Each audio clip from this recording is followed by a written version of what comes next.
আস্থার যে যা সংকট ছিল সেখান থেকে মানুষ চায় নতুন রাজনৈতিক দল, এবং জনগণই ঠিক করবে যে কারা মার্কা কি হবে, নাম কি হবে। সে জায়গা থেকে ছুটে আসা মানুষ চায় নতুন দল। হ্যাঁ, মানুষ তো নতুন দল যদি চায় তো মানুষ কিভাবে চাইবে সেটা?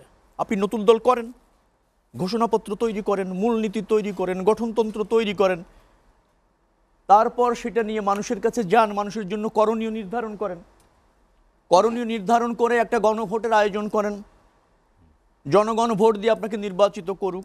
যখনই জনগণ ভোট দিয়ে নির্বাচিত আপনাকে করবে তখনই বুঝতে হবে জনগণ আপনাকে চেয়েছে। তো সেই জায়গায় নতুন দলের ধরেন মনোযোগ কতটুকু? হ্যাঁ, দল গঠন করতে চান, আমি স্বাগত জানাই।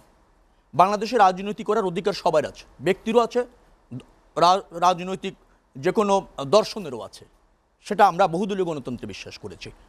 আমরা 17 বছর আন্দোলন করেছি, তো একটা জনগণ কর্তৃক নির্বাচিত সরকার যে প্রক্রিয়া নির্বাচিত হবে, স্বচ্ছ গ্রহণযোগ্য প্রক্রিয়া, সেই পথ রুদ্ধ করেছিল আওয়ামী লীগ।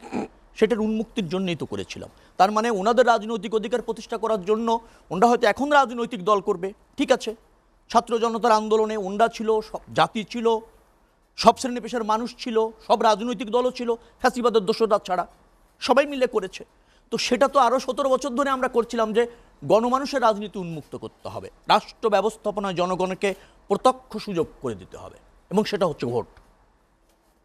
এখন ধরেন আমরা কি আন্দোলনটা করেছিলাম কোনো ব্যক্তি বা গোষ্ঠীকে ক্ষমতায় বসানোর জন্য? সংস্কার মানে কি তাই যে মুষ্টিমে কোনো ব্যক্তি এবং গোষ্ঠী চাইলেও আর সেটাই সংস্কার হবে? সেটা কি জনগণের চাওয়া সংস্কার? আমরা এই সংস্কারের এখন যে দাবি, তার 2 বছর আগেই তো 31 দফা দাবি দিয়ে অঙ্গীকার করে বলেছি। এটা কোনো কিন্তু আপনার না, যেটাকে বলা হয় প্রতিশ্রুতি না, রূপরেখা এবং ঘোষণাপত্র দিয়েছি আমরা, এবং আমরা বলেছি যে আমরা নির্বাচিত হয়ে এই সংস্কারগুলি করতে চাই। আচ্ছা, নাগরিক আন্দোলনের বন্ধু বা অন্যান্য রাজনৈতিক যারা আছেন তারা বলেন না যে না, এই 31 দফার মধ্যে মহত্ব নাই, অর্জন নাই, রাষ্ট্র ব্যবস্থাপনায় পরিবর্তন নাই, জন আকাঙ্ক্ষা পূরণের কোনো মেসেজ নাই। আমাদেরটার মধ্যে আছে, একটা দিতে বলেন না। আমি আজ পর্যন্ত কারোটা পাইনি। এসে বলেন না ভাই 31 দফার মধ্যে ওইটা বাদ গিয়েছে, ওইটা হলে আরো ভালো হয়, তা তো কেউ বলছেন না। স্বপ্ন দেখাচ্ছেন, বলছেন নতুন বাংলাদেশ গড়বেন। তো নতুন বাংলাদেশ কি দিয়ে হবে? মানচিত্রের পরিবর্তন হবে, না শাসন ব্যবস্থার পরিবর্তন হবে, নাকি জনগণের ক্ষমতায়ন হবে, নাকি সমৃদ্ধি হবে? কোথায় সে মন্ত্র? দেখি না তো কারো। সুন্দর করে বললে ফেলেন ফ্যাসিবাদ কারা? ফ্যাসিবাদ আর ফিরে আসবে না। বাংলাদেশে ফ্যাসিবাদ একটাই, আওয়ামী লীগ এবং তার দোসর। আর ফ্যাসিবাদ আছে নাকি? তো ফ্যাসিবাদ যদি আটকাতে হয় তাহলে আওয়ামী লীগ এবং তার দোসরদের রাজনীতি আপনার হয় নিষিদ্ধ, অথবা ধরেন বাংলাদেশের জনগণের বর্জন, একটা ট্রায়ালের মাধ্যমে সেটা সিলেক্ট হবে। আপনি আমি বললো তো আর এভাবে একটা রাজনৈতিক দল নিষিদ্ধ অনেক সময় হয়ও না, আর যদি হয়ও তার পরিণতি অনেক সময় সুখকর হয় না। আমার কথাটা আমি বুঝাতে সক্ষম হলাম কিনা জানি, একটা প্রক্রিয়া রয়েছে। আমরা চাই যে আওয়ামী লীগ একটা ট্রায়াল ফেস করুক, কারণ সে গণহত্যা করেছে, গুম করেছে, আনাতরের স্কিলিং করেছে, অনির্বাচিতভাবে 17 বছর ক্ষমতা থেকেছে, গণতন্ত্র হত্যা করেছে, তাই তো? অনেকে 2000-এর কাছাকাছি জীবন দিয়েছে। পরিসংখ্যানটা এখন আমরা একবার বলতে পারিনি, খুব দুঃখের। যদি এরকম বলতে পারতাম যে 1803 জন, এরকম বলতে পারলে আরো ভালো লাগতো, যে না আমার কোনো ভাই বাদ যায়নি। কিন্তু কষ্ট হয় বলতে, এখনো কিন্তু পারিনি। 424 জনই হচ্ছে বিএনপির রাজনীতির সাথে যুক্ত ছিল, ছাত্রদল, যুবদল সহ, এবং মূল দলের রাজনীতি জীবন আমরা দেয়নি। 25,000 গ্রেপ্তার হয়েছে, 22,000-ই আমাদের সিনিয়র নেতৃবৃন্দ সহ আমাদের। আমি দুঃখিত, 25,000 আহত হয়েছে, 22,000-এর কাছাকাছি আমাদের। 15,000-এর মতো গ্রেপ্তার হয়েছে, 12,000 হলো আমাদের নেতাকর্মীরা। জীবন দেয়নি, গ্রেপ্তার হয়নি, মামলা খায়নি। কয়জন হয়েছে বলেন আপনি? এই যে ছাত্র জনতার কথা বলছেন, হ্যাঁ তারা নেতৃত্ব দিয়েছে, সাধারণ জনগণ এসেছে, রাজনৈতিক দল তাদের সাথে একমত পোষণ করেছে। আমি নিজে ঢাকা মহানগর দক্ষিণের প্রধান সমন্বয়কারী ছিলাম এই আন্দোলনে। এই সরকারের আমলে 17 বছরে 9 বার গ্রেপ্তার হয়েছি ভাই, 193টা মামলা, 97 দিন রিমান্ডে থেকেছি। আমি কথা বলতে চাই না। আমাদের এই যে যারা আজকের তরুণ ছাত্র, যাদের ভূমিকা অবিস্মরণীয়, আমি বলবো অসাধ্য সাধন করেছে, কোনো সন্দেহ নেই। বিপদ জাতি করেন, আমরাও করি না, কিন্তু মাত্র 5 দিন ডিবিতে থেকে কিন্তু কর্মসূচি প্রত্যাহার করতে বাধ্য হয়েছিলেন।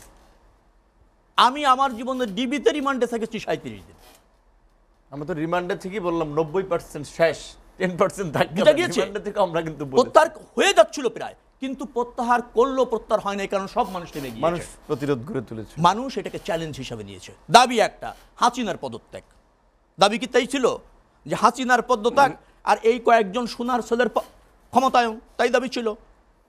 আপনাকে কেউ রাজনীতি করতে নিষেধ করেনি। আপনি রাজনৈতিক যে আপনার ঘোষণাপত্র, মূলনীতি, ম্যানিফেস্টো নিয়ে আসেন, রাজনৈতিক প্রতিযোগিতা করি। কি সুন্দর করে বলছেন কোন রাজনৈতিক দল প্রতি মানুষের আস্থা নেই। কেন মানুষের আস্থা থাকবে না? যারা জীবন দিল, সংগ্রাম করলো, গণতন্ত্র প্রতিষ্ঠার জন্য সংগ্রাম করলো, আর তাদের প্রতি মানুষের আস্থা নেই, আস্থা সব অন্য গোষ্ঠীর প্রতি হয়ে গিয়েছে। এভাবে ভাবাটা, আমি প্লিজ আমি শেষ করে দেবো, এভাবে ভাবাটা রাজনৈতিক সৌন্দর্য না। এভাবে ভেবে রাজনীতি করতে পারবেন না। রাজনীতির আকাঙ্ক্ষাটাকে আমি রেসপেক্ট করি, এবং আমি মনে করি আপনাদের যারা রাজনীতি করার ইচ্ছা আছে নিশ্চয়ই রাজনৈতিক দল গঠন করে জনগণের কাছে গিয়ে রাজনীতি করতে হবে, সেখানে স্বাগত। কিন্তু অন্য রাজনৈতিক দলের প্রতি মানুষের আস্থা নাই, এটা যারা ভাবেন তারা এখনো রাজনীতি করার উপযুক্ত হয়েছেন কিনা সন্দেহ আছে। এই কথাগুলি খুব আপত্তিকর, মানে আংশিক জেনে কথা বললে হয় কি ভুল হয়। এদেশে বহুদলীয় গণতন্ত্র কারা প্রতিষ্ঠিত করেছে? বিএনপি করেছে। বাকশালে এর আগেও হয়েছিল, শেখ মুজিবুর রহমান নিজে করেছিলেন আওয়ামী লীগ ক্ষমতায় এসে। সংসদীয় পদ্ধতির সরকার কে করেছে? 92-তে বিএনপি ক্ষমতায় এসে করেছে। তত্ত্বাবধায়ক সরকার সংবিধানে প্রতিষ্ঠিত করে সেই তত্ত্বাবধায়ক সরকারের কাছে ক্ষমতা হস্তান্তর করে বাইরে এসে নির্বাচন করে বিরোধী দল কে হয়েছে? বিএনপি হয়েছে। এই আওয়ামী লীগের ৫৫ সংশোধনীর মাধ্যমে তত্ত্বাবধায়ক সরকার বাতিল করে ১৭ বছর যখন ক্ষমতায় থেকেছে, তার মধ্যে বিরুদ্ধে রাজনৈতিক আন্দোলন কে করেছে? বিএনপি করেছে। বিএনপি করেছে। আমাকে এও বলি যে এই যে বিএনপিকে যে অভিজ্ঞতা, এবং বিএনপি যে সবচেয়ে জনপ্রিয় রাজনৈতিক দল, তাকে কথা বলতে হয় পারিপার্শ্বিকতা, বাস্তবতা এবং রাজনৈতিক পরিণতি, গ্লোবাল ভিলেজের বাংলাদেশের স্বার্থ বিবেচনা করে কথা বলতে হয়। এটা আবেগের কথা না। উন্ডা যারা আছেন, আমি তাদের রাজনীতি করাটাকে স্বাগত জানাই, কিন্তু উন্ডা যখন রাজনীতির প্রতি অনীহা দেখান, অন্য রাজনৈতিক দলকে ফ্যাসিবাদী হিসেবে ট্রিট করতে চান আওয়ামী লীগের মতো, এটা এক ধরনের রাজনৈতিক দেউলিয়ত্ব, জ্ঞানের দেউলিয়ত্ব। সেটা নিয়ে রাজনীতি করা যাবে না। আরও বিচক্ষণ হতে হবে, আরও প্রজ্ঞাবান হতে হবে। ৩১ দফা বাস্তবায়ন হবে না কেন? এটা অঙ্গীকার। আর ৩১ দফা জনরায়ের ভিত্তিতে ক্ষমতা গিয়ে বাস্তবায়ন করতে চাই, যদি সেটা না করতে পারি তারও পরিণতি আছে, এবং তার বিচারও জনগণ করবে। বাস্তবায়ন করতে পারবো না উনি বলার কে, আর উনি ভাবার কে? আর উনি ভাবলে জনগণ ভাবে, এভাবে উনি কেন ভাবেন? উনি জনগণের কোন জায়গার কোন প্রতিনিধি? উনি তো এখনো নিবন্ধনই পান নাই নির্বাচন কমিশনে, কিন্তু উনি জনগণকে প্রতিনিধিত্ব করতেছেন। আর আমরা ৫ জনগণের ভোট নির্বাচিত হয়ে সরকার গঠন করেছি, দেশ পরিচালনা করেছি, এ দেশ বিনির্মাণে অবদান রেখেছি। আমরা কথা রাখবো না, আমরা কথা রাখবো না উনি ভাবছেন। আমার বক্তব্যটা হচ্ছে আমরা মাঠে থেকে রাজনীতির জায়গা থেকে আন্দোলন করেছি। শুনেন, আপনাদের রাস্তায় আমার ভাই আপনাদের নাগরিক কমিটির প্রধানের কথা বলি, শুনেন প্লিজ প্লিজ, আপনি কথা বলতে আমার মতো কথা বলেন না, আপনি বলেন আসলে কে? আমার কথাটা শুনেন যে আমরা কে?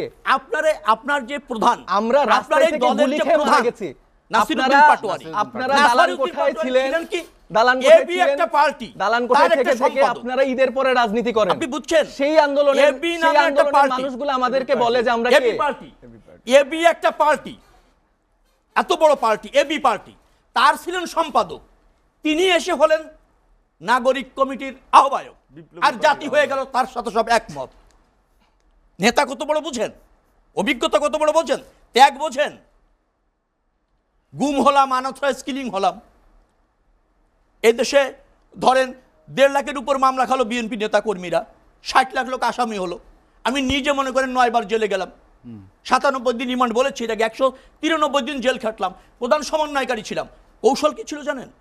কৌশল ছিল রাজনৈতিক আন্দোলনে যাতে সরকার এটাকে নিতে না পারে, সর্বাত্মক ভাবে নেমেছে। সংগ্রামী, অসংখ্য ধন্যবাদ। বাদ দিয়ে রাজনীতিতে আসেন, দেশের স্বার্থে কাজ